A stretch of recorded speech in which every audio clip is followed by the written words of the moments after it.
Hey everybody, the following is an excerpt from a Rahdo Rounds Up video, and if you'd like to see the rest of the roundup that this came from, you can hit that eye up in the top right corner screen or follow the show notes, or if you'd like to know more about the game, there's a link for it down in the show notes as well. Okay, let's get to it. Then we've got number 20, KAWA. Okay, this is a wonderful, the opposite of what I just talked about. This is a light, very breezy, incredibly relaxing, calm, and peaceful little filler of a game. What's it about? There's a grid of 4x4 cards that represent a flowing stream. And at the edge of one of the grids, we actually put our flower that is dropping petals. And we are trying to get the petals to drop into the correct currents of the stream so that they can float downstream and hit all the best point scoring cards possible. While also trying to lay claim, because once I've got my petals out there, if other players move their petals into spaces that I've already gotten my petals in, I will passively score points based on what you do.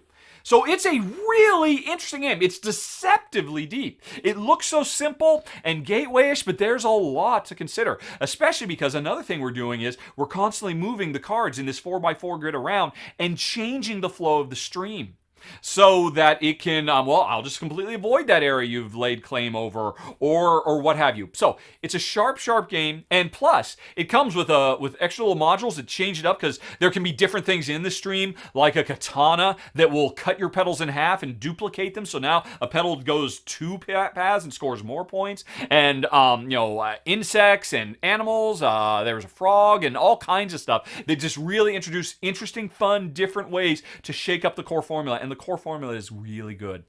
We like this a lot. The reason it's in here is because this is another game where you spend so much time thinking about, right, I know what you're going to do. I can see that. So I should take steps to ensure that it is really ineffective for you by moving, by altering the board so you can't leverage it, or getting myself into a position that even if you could leverage it, I'm there first. So now you're going to pay me points, and that completely undercuts your ability to do what you want to do.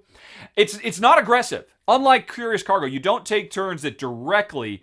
You just manipulate the state of the world such that it's better for you. But Jen, I found we were constantly like, anything but that. That's the one thing I needed to do. I know, but I really need to put this thing over here. That we were constantly, for a game that is all about peaceful tranquility, we were not very tranquil as we played this game, because we were basically approaching it in a very cutthroat manner. My wife and I, if a game gives us the opportunity to do it, we'll do it, and then we won't enjoy it. And it's not the game's fault, because the game is just being what it is. And that's what KAWA is. A beautiful, reflective, almost meditational, peaceful, calm thing where all I'm doing is just moving some stuff around and watching some petals float down the river. And meanwhile, Jen are like, but if I move this over here, then it goes over there and I've cut you off. So that's why we had a bit of an issue. Although, I loved everything about it. I loved the replayability. The presentation is delightful. It's a lovely, charming little game. My number 20 of the month, KAWA.